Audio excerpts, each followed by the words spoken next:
My parents wrote me out of their will, leaving everything to my brother. You were never good enough, they said, looking me in the eye. I didn't argue. Years later, when my brother squandered it all and they realized they had nothing left, they came to me with a proposal they thought I'd never refuse. I never thought I'd have a story worth sharing here, but life has a way of surprising you. I don't know if this is more entitled parents or pro revenge, but I'll let you decide. For some background, I'm 38M, and my family was the kind where favoritism wasn't just obvious, it was practically a family tradition. My parents, Nathaniel and Vivian, had two sons, my older brother, Ezra, 40M, and me. Ezra was the golden child, the prodigy, the one who would make the family proud. Me, I was just there. It was subtle at first. When we were kids, Ezra always got first pick of everything. The best clothes, the bigger bedroom, the newest gadgets. I got his leftovers. Our parents would say, he's older, it makes sense. But even as a kid, I knew that wasn't the whole truth. It only got worse as we grew up. Ezra could wreck the car, fail a class, get into fights, didn't matter. Our parents would find a way to defend him. He's just going through a rough patch. You know how hard it is being the eldest. He'll get back on track. Me? If I so much as forgot to take out the trash, I was lazy, irresponsible, and a disappointment. When Ezra went to college, our parents drained their savings to cover everything: tuition, a car, an apartment. We're investing in his future. When it was my turn, we can't afford to send you. Maybe try community college. I took out loans, worked multiple jobs, figured it out myself, and no matter how hard I worked, it was never enough for them. You should be more like Ezra. Why aren't you as ambitious as your brother? Then came the moment that should have hurt, but honestly, by then I was just numb. A few years after college, they sat me down and told me they were leaving everything to Ezra. Their savings, their house, any assets, all of it. Not a penny for me. And my mother? She didn't even flinch when she said it. You were never good enough. I remember staring at them, waiting for a punchline that never came. My father just nodded like this was the most rational decision in the world. I didn't argue. I didn't beg. I just walked away, and I didn't look back. I built my own life, worked harder than ever, grew successful in ways they never imagined. And over time, I barely spoke to them. Why would I? Every conversation was the same. Ezra was thriving. He wasn't. I should reach out to him more. I wouldn't. And they had zero interest in what I was doing. Then, out of nowhere, my parents called me. They wanted to have dinner. Just the three of us. I already knew something was wrong. And oh, I was right. See, it turns out Ezra had done what I always knew he would. He squandered everything. Every cent of the inheritance, the house, the investments gone.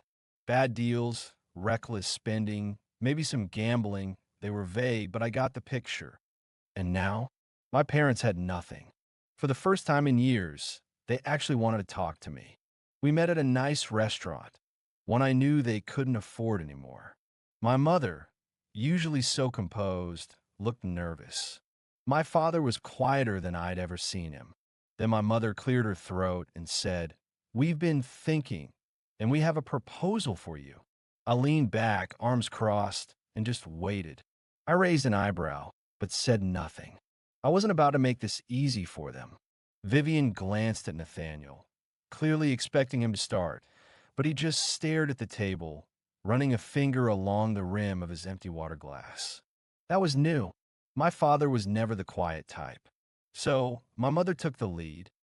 "Your brother has been struggling," she started, folding her hands in front of her like she was about to deliver some noble speech. "Things have been difficult for him." I stayed silent. Let her squirm. She hesitated, then pressed on. "We know there's been distance between us, but we're still family. And family should support each other." Ah, there it was. I took a sip of my drink, just to see if she'd get impatient. She did. "Ezra has made some mistakes. Nathaniel finally spoke, his voice measured, careful. That was new, too. He was usually the type to bark orders, to lay down the law. But now, he wasn't in control. And he knew it. I tilted my head. What kind of mistakes? Vivian sighed dramatically. Well, business has been challenging. The economy has been unpredictable, and Ezra's investments. He lost everything, didn't he? I cut in. She flinched. Nathaniel's jaw tightened. It was an unfortunate series of events. But the point is, he's trying to recover, and he needs a little help getting back on his feet.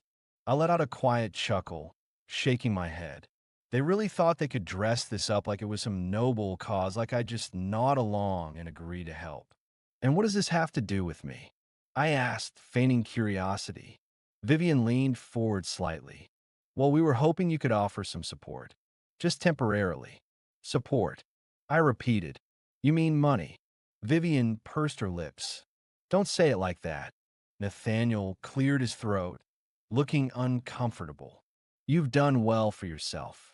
We know that, and we're proud of you. I almost laughed at the sheer audacity of it. Proud? They hadn't cared about anything I'd done until this very moment, until they needed something. Proud, I echoed, letting the word hang in the air. That's funny. You never seemed all that proud before. Vivian's smile tightened. Oh, come on, that's not fair. You know we've always wanted the best for you. You still there, did Pen. That's interesting, because I seem to remember sitting at our kitchen table years ago while you told me I wasn't good enough. And now suddenly you're proud? Now that Ezra's ruined everything. Nathaniel's expression darkened. He didn't like being challenged, but he still wasn't in a position to argue. Vivian exhaled sharply. Look, we don't need to rehash the past. What matters is the present. Ezra is struggling, and you thought I'd fix it. Silence. They didn't deny it. I tapped a finger against the table, pretending to think. So let me get this straight. You gave him everything, your savings, the house, your full support. You made sure he never had to struggle a day in his life, while I had to work for everything on my own. And now, after he's thrown it all away, you're coming to me? The son who wasn't good enough to inherit anything? And you want me to just hand over my hard-earned money to fix the mess he made? Vivian's lips thinned. It's not like that. It's exactly like that. Nathaniel finally spoke again, voice low and controlled. It's not just about Ezra. We're struggling too. I looked between them, finally seeing it. How worn out they looked, how their expensive clothes were just slightly outdated, how they were trying so hard to project control even as their world crumbled around them. They weren't just asking for money for Ezra. They needed it for themselves. So what's your plan? I asked. Let's say I agree. How much are you expecting me to give? Vivian hesitated. We were thinking alone, Nathaniel said carefully. Alone, I repeated, meaning you pay me back. They both nodded eagerly, as if saying it out loud would make it true. And what exactly would you be paying me back with? I asked, tilting my head. Silence. I smiled. They had nothing. They were asking for a loan they couldn't repay, expecting me to just give them the money out of some misplaced sense of obligation. And the best part? They still didn't see what was coming. I leaned forward slightly, letting the silence stretch between us. Let me get this straight, I said, my voice quiet but firm. You wrote me out of your will, left me with nothing, told me to my face that I wasn't good enough. And now that your golden boy has burned everything to the ground, you expect me to save you. Vivian's jaw clenched. Nathaniel straightened. We are still your parents. I smiled. Oh, I know. I set my napkin on the table, stretching my fingers like I was getting ready for something, which is why I'm going to make you an offer of my own. I watched as both their expressions shifted, hopeful, relieved. I took my time, glancing down at the table, pretending to consider my words. Then I met their eyes and said, I'll help you. Vivian exhaled a breath she must have been holding. Nathaniel's shoulders relaxed. The relief in their expressions was almost comical. But I added, leaning back slightly, we need to be clear about what help actually means. Nathaniel frowned. We're not asking for much, just enough to get back on our feet.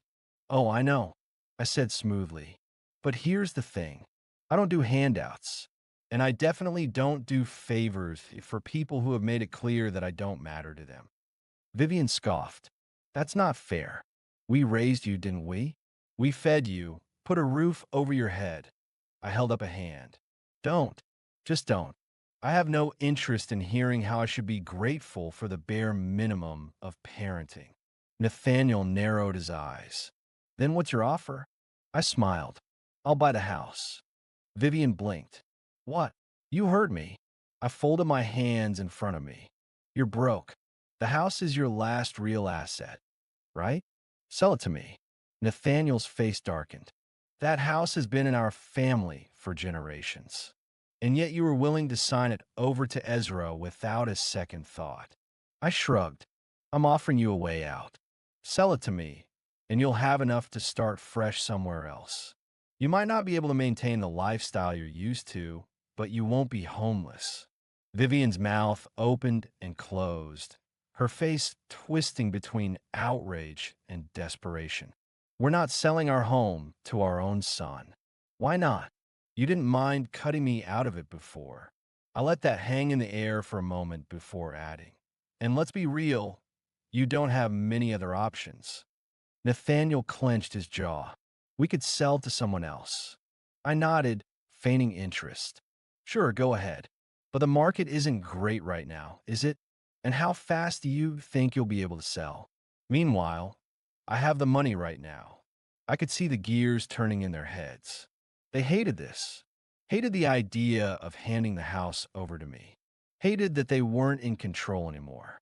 We'd have to think about it, Vivian said stiffly.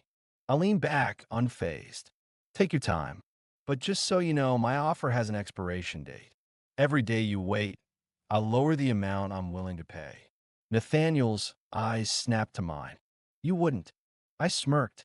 You sure about that? The best part? I wasn't bluffing. I knew they had no other way out. I knew they'd be forced to come crawling back to me. A week passed before they called me. I let go to voicemail. Another 2 days later, I got a text from Vivian. We'd like to discuss your offer. I waited another full day before replying. Let me know when and where. They hated that. They weren't used to waiting on me. But they had no choice. When we met again, they were visibly more drained, less put together than before. I knew why. I've been keeping tabs on the house. They'd try to find another buyer. But the market was slow, and no one was willing to pay what they were asking. Even worse, Ezra had creditors breathing down his neck.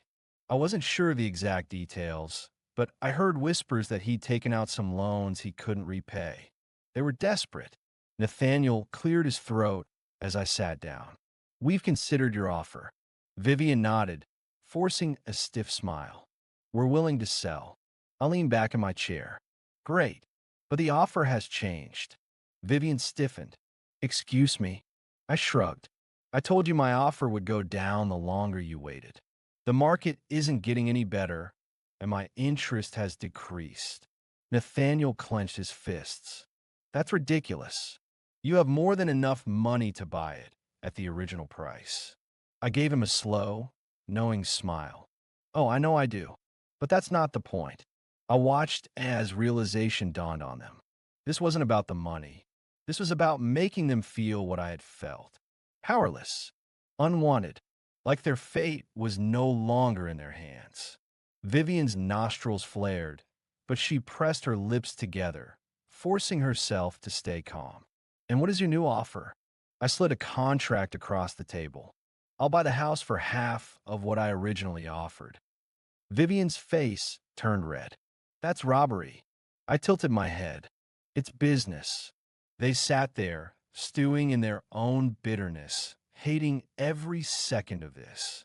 I could see it in the way Vivian's fingers clenched around the pen, the way Nathaniel's jaw tightened so hard I thought he might crack a tooth.